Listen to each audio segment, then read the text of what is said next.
Hi friends, welcome back to my YouTube channel.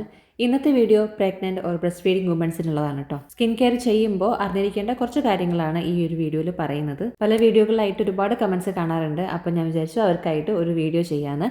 അപ്പോൾ ഈ വീഡിയോയിൽ നിങ്ങൾ അവോയ്ഡ് ചെയ്യേണ്ട സ്കിൻ കെയർ ഇൻഗ്രീഡിയൻസ് ഏതൊക്കെയാണ്, ഈ പറയുന്ന ഇൻഗ്രീഡിയൻസ് യൂസ് ചെയ്യാൻ പാടില്ല എന്ന് പറയുന്നത് എന്തുകൊണ്ടാണ്, സ്കിൻ കെയർ പ്രൊഡക്റ്റ് ചൂസ് ചെയ്യുമ്പോൾ നിങ്ങൾ എടുത്തിരിക്കേണ്ട പ്രിക്കോഷൻസും പിന്നെ കുറച്ച് ടിപ്സും പറയുന്നുണ്ട്. പിന്നെ സേഫ് ആയിട്ടുള്ള സ്കിൻ കെയർ ഇൻഗ്രീഡിയൻസ് ഏതെല്ലാം, പിന്നെ എങ്ങനെ ഒരു സ്കിൻ കെയർ റുട്ടീൻ ചെയ്യാം എന്നുള്ള കാര്യങ്ങളൊക്കെയാണ് പറയുന്നത്. അപ്പോൾ അവോയ്ഡ് ചെയ്യേണ്ട ഇൻഗ്രീഡിയൻസിനെ കുറിച്ചിട്ട് പറയാം. ഇപ്പോൾ പറയുന്ന ഇൻഗ്രീഡിയൻസ് വരുന്ന പ്രൊഡക്ട്സ് ഒന്നും നിങ്ങൾ മാക്സിമം ഈ ഒരു പീരീഡിൽ ഉപയോഗിക്കാതിരിക്കുന്നതാണ് നല്ലത്. ആദ്യത്തേത് റെറ്റിനോയിഡ്സ് ആണ്. അടുത്തത് സാലിസിലിക് ആസിഡും ഗ്ലൈക്കോളിക് ആസിഡും ആണ്. ഇതിൻ്റെ ഹൈ കോൺസെൻട്രേഷൻ യൂസ് ചെയ്യുന്ന സമയത്ത് നമ്മുടെ ബ്ലഡിലേക്ക് ഇത് അബ്സോർബ് ആവും. ഇത് കുഞ്ഞുങ്ങൾക്ക് ഹാംഫുൾ ആണ്. അടുത്തത് ഹൈഡ്രോക്കിനോൺ ആണ്. ഇതൊരു സ്കിൻ ലൈറ്റനിങ് ഏജന്റ് ആണ്. ഇതും ബ്ലഡിലേക്ക് അബ്സോർബ് ആയി ബേബിക്ക് ഹാംഫുൾ ആവുന്ന ഒരു ഇൻഗ്രീഡിയന്റ് ആണ്. അടുത്തത് പാരബൻസ് ആണ്. പാരബൻസ് എന്ന് പറയുമ്പോൾ മീഥൈൽ പാരബൻ, പ്രൊപ്പൈൽ പാരബൻ ഒക്കെ കുഞ്ഞിന് ഹാംഫുൾ ആണ്.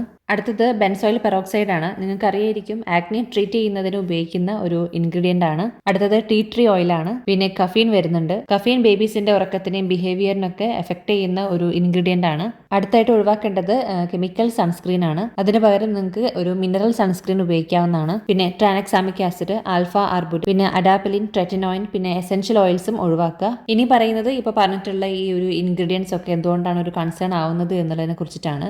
ഒരുപാട് സ്കിൻ കെയർ പ്രൊഡക്ട്സിൽ അടങ്ങിയിട്ടുള്ള ഇൻഗ്രീഡിയൻസ് നമ്മുടെ ബ്ലഡിലേക്ക് അബ്സോർബ് ആവുന്ന ടൈപ്പാണ്. ഇപ്പോൾ പ്രഗ്നൻസി ടൈമിലാണെന്നുണ്ടെങ്കിലും അത് ഹാംഫുൾ ആണ്. അതല്ല ബ്രസ്റ്റ് ഫീഡ് ചെയ്യുന്നവരാണെന്നുണ്ടെങ്കിലും ബ്രസ്റ്റ് മിൽക്കിലൂടെ ഇത് പാസ് ചെയ്ത് ബേബിക്ക് അത് ഹാംഫുൾ ആകും. അടുത്തതായിട്ട് പറയുന്നത് ഹോർമോൺ ഡിസ്റപ്ഷനെ കുറിച്ചിട്ടാണ്. പാരബൻസ് പോലുള്ള ചില ഇൻഗ്രീഡിയൻസ് നമ്മുടെ ബേബീസിന്റെ ഡെവലപ്മെന്റിനെ ബാധിക്കുന്ന കാര്യങ്ങളാണ്. അടുത്തത് ടോക്സിസിറ്റിനെ കുറിച്ചിട്ടാണ് പറയുന്നത്.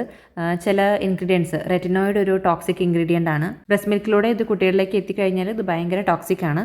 ഇനി പറയുന്നത് നിങ്ങളൊരു പ്രോഡക്റ്റ് ഉപയോഗിക്കുന്നതിന് മുൻപേ എടുത്തിരിക്കേണ്ട കുറച്ച് പ്രിക്കോഷൻസും ടിപ്സും ഒക്കെയാണ്. ആദ്യത്തേത്, നമ്മളൊരു പ്രോഡക്റ്റ് വാങ്ങിക്കഴിഞ്ഞാൽ ആദ്യം തന്നെ നിങ്ങൾ ചെയ്യേണ്ടത് അതിലെ ഇൻഗ്രീഡിയൻസിൻ്റെ ആ ഒരു ലേബൽ ഉണ്ടാവല്ലോ, അത് നന്നായിട്ട് വായിക്കുക എന്നുള്ളതാണ്. നിങ്ങൾ അവോയ്ഡ് ചെയ്യേണ്ട ഇൻഗ്രീഡിയൻസിനെ കുറിച്ചിട്ട് നേരത്തെ പറഞ്ഞു. അതിൽ ഏതെങ്കിലും ഇൻഗ്രീഡിയൻസ് ഒക്കെ ഇതിൽ വരുന്നുണ്ടോ എന്നൊക്കെ നിങ്ങൾക്ക് തന്നെ ചെക്ക് ചെയ്ത് നോക്കാം. പ്രോഡക്റ്റ് വാങ്ങിക്കുന്നതിന് മുൻപേ ഇതൊക്കെ ചെക്ക് ചെയ്തിട്ട് വാങ്ങിക്കുന്നതാണ് ഏറ്റവും നല്ലത്. പിന്നെ വേറൊരു കാര്യം എന്ന് വെച്ചാൽ, നിങ്ങൾ ഏതെങ്കിലും ഒരു പ്രോഡക്റ്റ് അല്ലെങ്കിൽ ഏതെങ്കിലും ഒരു ഇൻഗ്രീഡിയൻറ്റ് നിങ്ങൾ ഉപയോഗിക്കുന്ന സമയത്ത് നിങ്ങൾക്കത് ഷുവർ അല്ലെങ്കിൽ, ഇപ്പോൾ കുറേ വീഡിയോയിൽ ഉപയോഗിക്കാമെന്നും വേറെ കുറേ വീഡിയോ കണ്ടു നോക്കുമ്പം ഉപയോഗിക്കേണ്ടെന്നൊക്കെ പറയുമ്പം നിങ്ങൾക്ക് ഒരു ഡൗട്ട് ഉണ്ടാവുമല്ലോ. ആ ഡൗട്ട് വെച്ച് നിങ്ങൾ ആ ഒരു പ്രോഡക്റ്റ് ഉപയോഗിക്കരുത്. നിങ്ങളൊരു ഡോക്ടറിനെയോ അല്ലെങ്കിൽ ഒരു ഡെർമറ്റോളജിസ്റ്റിനെയോ കണ്ടിട്ട് അവരുടെ അഡ്വൈസ് എടുത്തതിന് ശേഷം മാത്രം ആ ഒരു പ്രോഡക്റ്റ് ഉപയോഗിക്കുക. അതല്ല, നിങ്ങൾക്ക് ഡോക്ടറിനെ കാണാനുള്ള ഒരു സാഹചര്യം അല്ല എന്നുണ്ടെങ്കിൽ നിങ്ങൾ ആ ഒരു പ്രോഡക്റ്റ് സ്കിപ്പ് ചെയ്യുക. നിങ്ങൾക്ക് ഷുവർ അല്ലാത്തതൊന്നും നിങ്ങൾ ഉപയോഗിക്കാൻ പാടില്ല. പിന്നെ നിങ്ങൾക്ക് ചെയ്യാൻ പറ്റുന്നത്, ചില പ്രോഡക്ട്സിൽ പ്രത്യേകം എടുത്ത് പറഞ്ഞിട്ടുണ്ടാവും ബ്രസ്റ്റ് ഫീഡിങ് ഫ്രണ്ട്ലി അല്ലെങ്കിൽ പ്രഗ്നൻസി സേഫ് എന്നൊക്കെ എടുത്ത് പറഞ്ഞിട്ടുണ്ടാവും. അത്തരം പ്രോഡക്ട്സ് ഒക്കെ വാങ്ങി ഉപയോഗിക്കാനായിട്ട് ശ്രമിക്കുക. പിന്നെ ശ്രദ്ധിക്കേണ്ടത്, ഈ ഒരു പീരീഡിൽ പുതിയ പുതിയ പ്രോഡക്ട്സ് ഒക്കെ വാങ്ങി ഉപയോഗിക്കാനായിട്ട് അല്ലെങ്കിൽ ട്രൈ ചെയ്യാനായിട്ട് നിൽക്കരുത് എന്നുള്ളതാണ്. ഇങ്ങനെ പുതിയ സ്കിൻ കെയർ പ്രൊഡക്ട്സ് ഒക്കെ ട്രൈ ചെയ്യുന്നത് ഈ സ്കിൻ റിയാക്ഷൻസ് ഉണ്ടാകാൻ വേണ്ടിയിട്ടുള്ള സാധ്യത കൂടുതലാണ്. എൻ്റെ പല വീഡിയോസിലും കമൻസ് ആയിട്ട് വരുന്ന ഒരു കാര്യമാണ്, ബ്രസ്റ്റ് ഫീഡ് ചെയ്യുന്നവർക്ക് യൂസ് ചെയ്യാൻ പാടുണ്ടോ, പ്രഗ്നൻസി സേഫ് ആണോ എന്നൊക്കെ. ഈ ഒരു പീരീഡിൽ നിങ്ങൾ പ്രോഡക്ട്സ് ഇങ്ങനെ പുതുതായിട്ട് ട്രൈ ചെയ്യുന്നതൊക്കെ മാക്സിമം കുറയ്ക്കുക. പിന്നെ പറയാനുള്ളത്, നിങ്ങളൊരു പുതിയ ഒരു സ്കിൻ കെയർ പ്രൊഡക്റ്റ് ഉപയോഗിക്കുന്നതിന് മുൻപേ പാച്ച് ടെസ്റ്റ് എടുക്കുന്നത് നല്ലതാണ്. നിങ്ങൾക്ക് അതിനോട് എന്തെങ്കിലും അലർജിക് റിയാക്ഷൻസ് ഉണ്ടോ എന്നൊക്കെ അറിയാനായിട്ട് ഇത് ഹെൽപ്പ് ചെയ്യും. നിങ്ങൾ പ്രോഡക്ട്സ് ചൂസ് ചെയ്യുന്ന സമയത്ത് ഫ്രാഗ്രൻസ് ഫ്രീ ആയിട്ടുള്ള പ്രോഡക്ട്സ് ചൂസ് ചെയ്യാനായിട്ട് ശ്രദ്ധിക്കുക. പിന്നെ നിങ്ങൾ ഹൈപ്പോ അലർജിക് പ്രോഡക്ട്സ് ഓപ്റ്റ് ചെയ്യുകയാണെന്നുണ്ടെങ്കിൽ സ്കിൻ റിയാക്ഷൻസ് വരുന്നത് കുറവായിരിക്കും. പിന്നെ സ്കിന്ന് ജെന്റിൽ എക്സ്ഫോളിയേഷൻ ചെയ്യാൻ വേണ്ടിയിട്ട് ശ്രദ്ധിക്കുക. ഹാർഷ് എക്സ്ഫോളിയൻസ് ഒക്കെ ഒഴിവാക്കുക. ഇതിനൊക്കെ പുറമെ നന്നായിട്ട് വെള്ളം കുടിക്കുക, ആവശ്യത്തിന് ഉറങ്ങുക. ഇനി പറയുന്നത് സേഫ് സ്കിൻ കെയർ ഇൻഗ്രീഡിയൻസിനെ കുറിച്ചിട്ടാണ്. ഈ പറയുന്ന ഇൻഗ്രീഡിയൻസ് വരുന്ന പ്രോഡക്ട്സ് നിങ്ങൾക്ക് സേഫ് ആയിട്ട് ഉപയോഗിക്കാം. സിങ്ക് ഓക്സൈഡ്, ടൈറ്റാനിയം ഡയോക്സൈഡ്, ഇത് ഫിസിക്കൽ UV ഫിൽറ്റേഴ്സ് ആണ്. ഈ ഒരു ഫിൽറ്റേഴ്സ് വരുന്ന സൺസ്ക്രീൻ നിങ്ങൾക്ക് ഉപയോഗിക്കാം. പിന്നെ നിങ്ങൾക്ക് സേഫായിട്ട് ഉപയോഗിക്കാൻ പറ്റുന്ന ഒരു ഇൻഗ്രീഡിയൻ്റ് ആണ് ഹൈലറോണിക് ആസിഡ്. ഇത് മോയ്സ്ചർ നമ്മുടെ സ്കിന്നിൽ ലോക്ക് ചെയ്ത് വയ്ക്കാനും ഡ്രൈ സ്കിന്നൊക്കെ സൂത്ത് ചെയ്യാനൊക്കെ ഹെൽപ്പ് ചെയ്യുന്ന ഒന്നാണ്.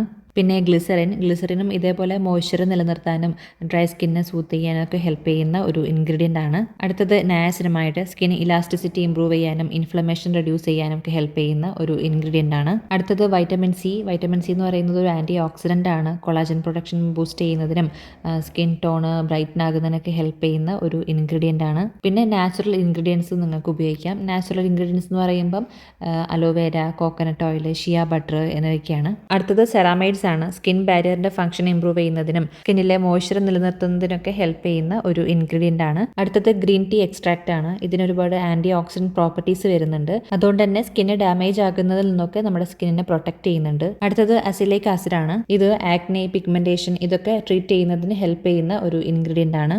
പിന്നെ കോജിക് ആസിഡ് ആണ്. ഇത് പിഗ്മെന്റേഷൻ റെഡ്യൂസ് ചെയ്യുന്നതിന് ഹെൽപ്പ് ചെയ്യുന്ന ഒരു ഇൻഗ്രീഡിയന്റ് ആണ്. പിന്നെ ലാക്ടിക് ആസിഡ്, മാൻഡലിക് ആസിഡ് ഇതൊക്കെ കെമിക്കൽ എക്സ്ഫോളിയേഷന് ഉപയോഗിക്കാവുന്നതാണ്. 5 to 6% വരെയൊക്കെ ഉപയോഗിക്കാം. അടുത്തത് പെപ്റ്റൈഡ് ആണ്. ആന്റി ഏജിംഗ് ബെനിഫിറ്റ്സ് തരുന്ന ഇൻഗ്രീഡിയന്റ് ആണ്. റെറ്റിനോളിന് പകരമായിട്ട് ഉപയോഗിക്കാം. ഇനി പറയുന്നത് സ്കിൻ കെയർ റൂട്ടീൻ എങ്ങനെ ചെയ്യാം എന്നുള്ളതിനെ കുറിച്ചിട്ടാണ്. ഫസ്റ്റ് സ്റ്റെപ്പ് ക്ലെൻസിങ് ആണ്. ജെന്റൽ ആയിട്ടുള്ള ഫ്രാഗ്രൻസ് ഫ്രീ ആയിട്ടുള്ള ഒരു ക്ലെൻസർ നമുക്ക് ഉപയോഗിക്കാം. സെക്കൻഡ് സ്റ്റെപ്പ് ആയിട്ട് ടോണർ അപ്ലൈ ചെയ്യുക. ടോണർ നിർബന്ധമുള്ള ഒരു കാര്യമൊന്നുമല്ല, എന്നാലും ഉപയോഗിക്കുകയാണെന്നുണ്ടെങ്കിൽ നല്ലതാണ്. സ്കിന്നിന്റെ pH ഒക്കെ ഒന്ന് ബാലൻസ് ചെയ്യാൻ നല്ലതാണ്. തേർഡ് സ്റ്റെപ്പ് സിറം യൂസ് ചെയ്യുക. ഇതും നിർബന്ധമുള്ള ഒരു കാര്യമല്ല, നിങ്ങൾക്ക് വേണമെന്നുണ്ടെങ്കിൽ മാത്രം ഉപയോഗിക്കുക. ഇപ്പോൾ നേരത്തെ പറഞ്ഞിട്ടുള്ള സേഫ് ആയിട്ടുള്ള ഇൻഗ്രീഡിയൻസ് നിങ്ങൾക്ക് ഉപയോഗിക്കാം. നിങ്ങളുടെ കൺസേൺ എന്താണോ അതിനനുസരിച്ചിട്ടുള്ള സിറം നിങ്ങൾക്ക് ഉപയോഗിക്കാം. ഫോർത്ത് സ്റ്റെപ്പ് മോയ്സ്ചറൈസ് ചെയ്യുക എന്നുള്ളതാണ്. ഹാർഷ് കെമിക്കൽസ് ഒന്നും വരാത്ത നല്ല ഹൈഡ്രേറ്റിംഗ് ആയിട്ടുള്ള ഒരു മോയ്സ്ചറൈസർ തിരഞ്ഞെടുത്ത് ഉപയോഗിക്കുക. Fifth step broad spectrum sunscreen use ചെയ്യുക എന്നുള്ളതാണ്. മിനിമം ഒരു SPF 30 എങ്കിലും വരുന്ന ഒരു സൺസ്ക്രീൻ ഉപയോഗിക്കുക. നൈറ്റ് സ്കിൻ കെയർ ചെയ്യുമ്പോൾ സൺസ്ക്രീൻ ഒഴിച്ച് ബാക്കിയുള്ള എല്ലാ സ്റ്റെപ്സും നിങ്ങൾക്ക് ഫോളോ ചെയ്യാവുന്നതാണ്. പിന്നെ നിങ്ങൾക്ക് ആഴ്ചയിൽ 1-2 വട്ടം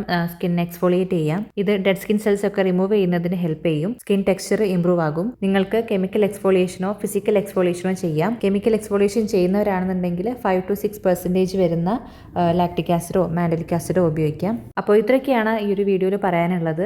നിങ്ങൾക്ക് സേഫ് ആയിട്ടുള്ള കുറച്ച് പ്രോഡക്ട്സിൻ്റെ ലിങ്കൊക്കെ ഞാനിവിടെ ഡിസ്ക്രിപ്ഷൻ ബോക്സിൽ കൊടുക്കുന്നതാണ്. നിങ്ങൾക്ക് പോയിട്ട് ചെക്ക് ചെയ്യാം. വീഡിയോ ഹെൽപ്ഫുൾ ആയെന്ന് വിചാരിക്കുന്നു. വീഡിയോ ഇഷ്ടമായെങ്കിൽ എല്ലാവരും ലൈക്ക് ചെയ്യുക, ഷെയർ ചെയ്യുക, സബ്സ്ക്രൈബ് ചെയ്യുക. വീഡിയോ മുഴുവനായിട്ട് കണ്ട എല്ലാവർക്കും താങ്ക് യു സോ മച്ച്.